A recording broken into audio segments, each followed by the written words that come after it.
What's going on, everybody? I'm Jory Goodman, the Time Teller, here with another installment of T3 Off the Cuff, your one-stop shop for daily horology news. I am wearing a watch that people have argued I've forgotten about and turned my back on. The watch that started all, my Seiko SKX 007. I didn't forget about this watch.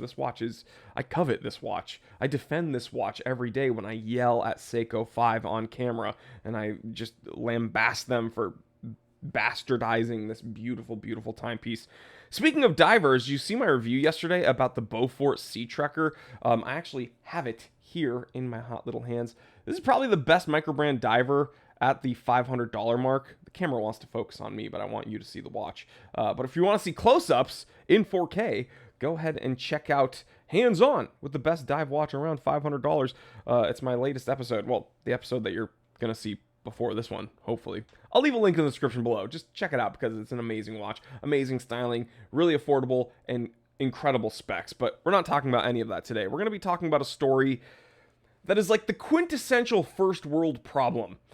It's bad on all sides, and there's, lawsuits involved, there's intrigue, there's lots of money involved, and this pretty much makes for the perfect cross-section of the watch market today, and why buying watches from ADs is just, it's despicable and terrible and horrible, and the watch market has been destroyed by shady practices and just annoying, stupid stuff. We're going to talk about all of that today and more. But before we do, you already know what to do. Hit the subscribe button if you haven't already. Hit the bell icon so you get notified when we upload. And we upload pretty much once a day at least on this channel. And become a channel member. It's $4.99 a month. Pretty much the price of a cup of coffee these days in this economy. You get access to that members-only Discord chat. And you get some extra content. So why not support the channel? I really do appreciate it. All right, let's go ahead and tell the time. It is 10:19 a.m. Let's get down to business. So, what are we talking about today? Shout out to that review, but we're not talking about that anymore. We're going to go ahead and talk about this. I'll make myself a little smaller so you can see. Man files lawsuit against jeweler for not selling him promised $109,000 Patek after building up a $220,000 purchase history. This makes me sick. All of this makes me sick. Why? Well, because pretty much come like 2020, it was really coming to light the purchase history. It was like an unspoken thing that everybody knew existed, but for some reason in 2020, like the watch market, pretty much every commodity, just jumped, skyrocketed, went crazy. And this craziness with the requirement of a substantial purchase history really became prominent, and we saw that. I made an episode, I remember, probably back in 2020 about Longa supposedly requiring, I think it was like 60K worth of purchases, which could be like one watch from them before you can get on the list for like a datograph or something. I don't know. ADs, there's been speculation of this going on with Rolex ADs forever, right? But this is kind of insane because this is like big money, right? This guy was promised a $109,000 Patek. He built up, which meant he spent already $220,000 with this AD. And now he has the money to sue them simply because they didn't sell him a $109,000 watch. This buyer has crazy money. Let's go ahead and look at this. Patek Philippe collector Ali Rezai, I'm so sorry if I'm butchering your name because I probably am, has filed a lawsuit against the Bay Area jeweler Shreve & Co. I'm not familiar with them, but they are up north of me. They're in NorCal. Rezai, again, I'm sorry about the name, alleges he was promised an allocation of $109,000 Patek Philippe 5980-1R001. Before we get any further, let's go ahead and take a look at the watch in question. I already know what it is, and it is a heavy hitter. People are either going to love it or hate it. Bada bing, bada boom. Images. This is a Nautilus. It's a chronograph, and it is exorbitantly expensive. Let's take a look at it. Rose gold. This person didn't sell it to me, so now I'm going to sue them. I've already spent $220,000 with them. Crazy watch. I'm sick of the Nautiluses. I don't know about you. Leave me a comment in the comment section below. I'm absolutely sick of them. It's funny. I went from liking the Aquanaut to moving on to the Nautilus and getting sick of the Aquanaut to now just Nautiluses don't matter, and the Aquanaut I think is kind of cooler, but whatever. Let's get back to the story.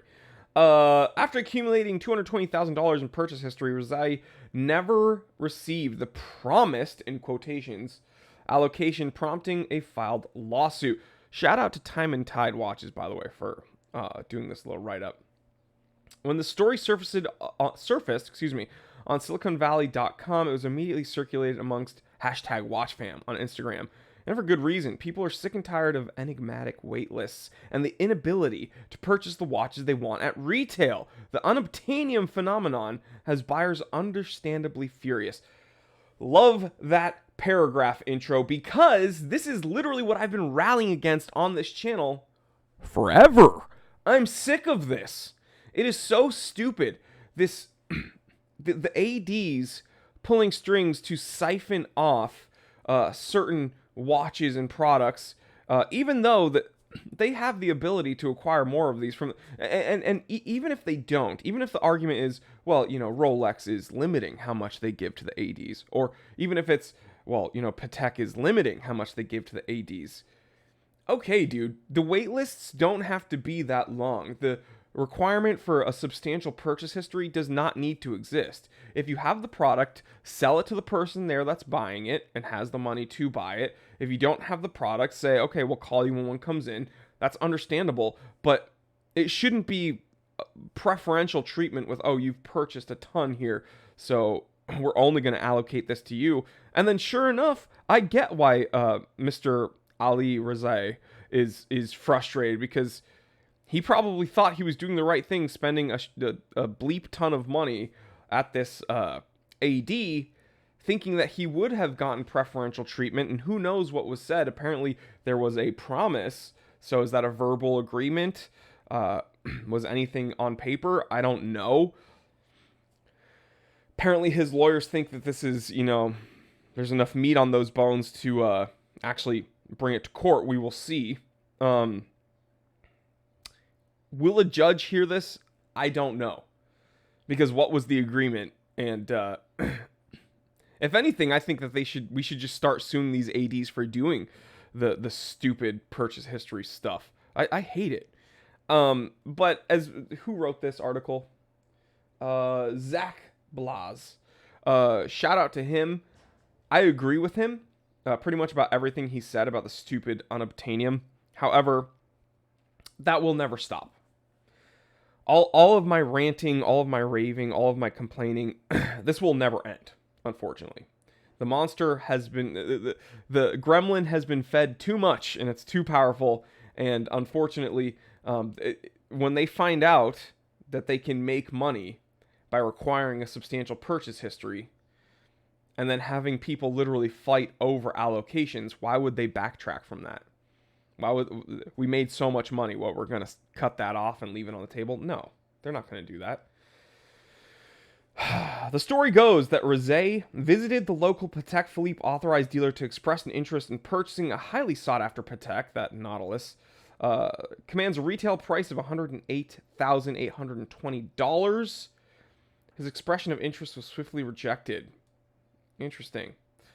It would take VIP status for a retailer to offer such a reference to a collector, and he would need to build his relationship more aptly purchase history with the retailer before such an allocation would be offered.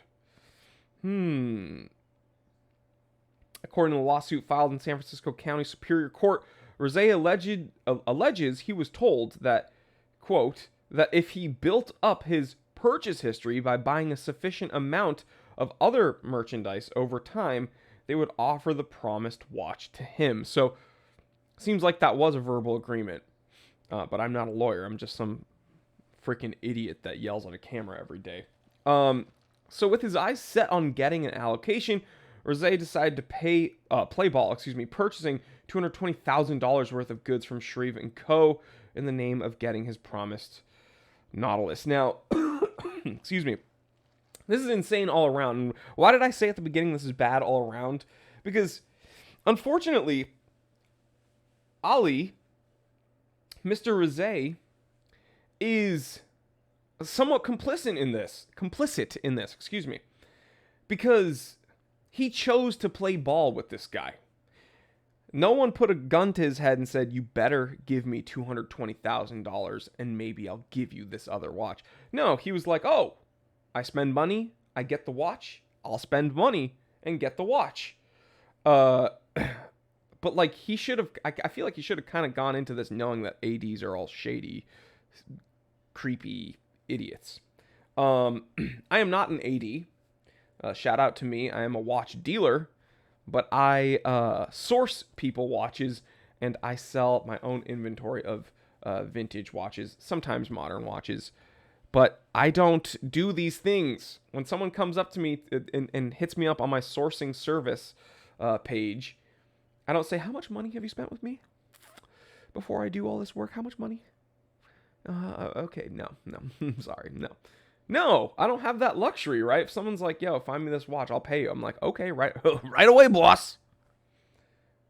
But these guys, these ADs have gotten so cushy. They're just freaking chilling. And they have people literally fighting over products that they may or may not sell to them. So they're essentially just doing an auction, the highest bidder. How much money will you spend with me? And I'll think about it. But yeah, Mr. Rosé, he's somewhat complicit because he probably shouldn't have played ball. And he voluntarily spent $220,000 of his money to have the option, to have the privilege of purchasing another watch for $110,000 essentially. I don't know. It's just, all of this is crazy to me. Ethan Barron of SiliconValley.com explains, Rosé soon bought a different gold Patek Philippe from Shreve & Co. for $71,000, his lawsuit claims. Then he picked up another timepiece by the legendary Swiss watchmaker, this time a woman's model ringed with diamonds for $50,000. Then he bought a third Patek from Shreve & Co. for $47,000. Finally, after he shelled out $53,000 for a gold and diamond necklace in March last year, a shop salesman assured him Shreve, quote, would offer him the promised watch that year, the lawsuit alleged. That offer never came. This guy's got money to blow.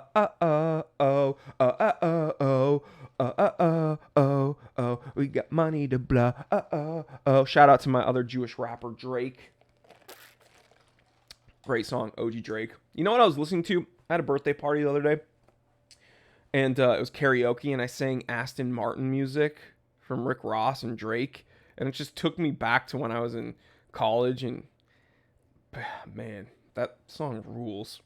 Anyway, listen to it and think of me. Think of me in college, whatever that would have looked like. More hair. Less body fat. Less women, too, though, so... Looks like I'm doing something right. Yo, hit the like button for that one. Watch manufacturers tend to underpromise and overdeliver. For example, most watches are tested quite far beyond their pledged depth rating, or in some instances, timepieces can be more accurate than their stated parameters. Watch retailers, on the other hand, tend to do the opposite. This is a very good point. At best, a retailer will not get your hopes up unnecessarily and will simply advise that such highly sought after watches are typically reserved for their most loyal and high spending clients. That is BS that they do that, but whatever. Where Shreve & Co. possibly took things too far, where Shreve & Co. possibly took things too far is if they actually promised Rosé an allocation by the end of the year in exchange for an accumulated purchase history, as the lawsuit alleges. Yeah, I don't know the validity of this lawsuit or how like what the legs are here, how far it could go.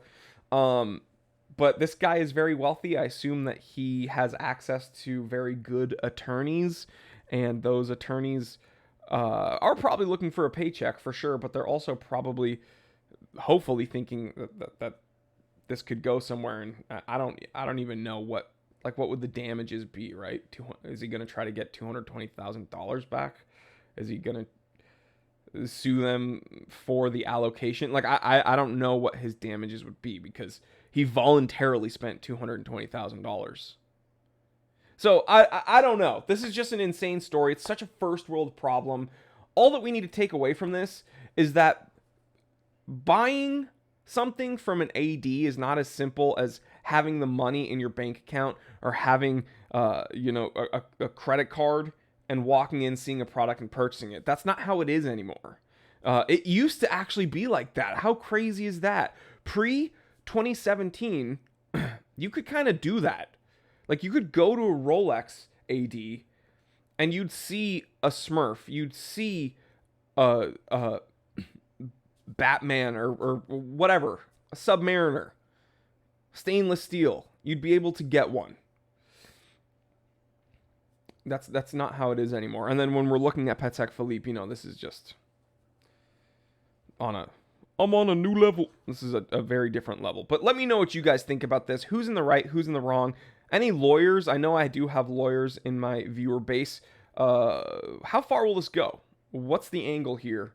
And like what would he be suing for? Let me know, and yeah, I will talk to you in the comment section, and watch that review on the Beaufort Sea Trekker. All right, guys, I will catch you on the next one. Stay happy, stay healthy, stay blessed. I'm Jory Goodman, the Time Teller. Always remember, I didn't invent time. I just tell it. And maybe don't spend like a few $100,000 just to spend another $100,000. I don't know. That's just me. But what the fuck do I know? Oops.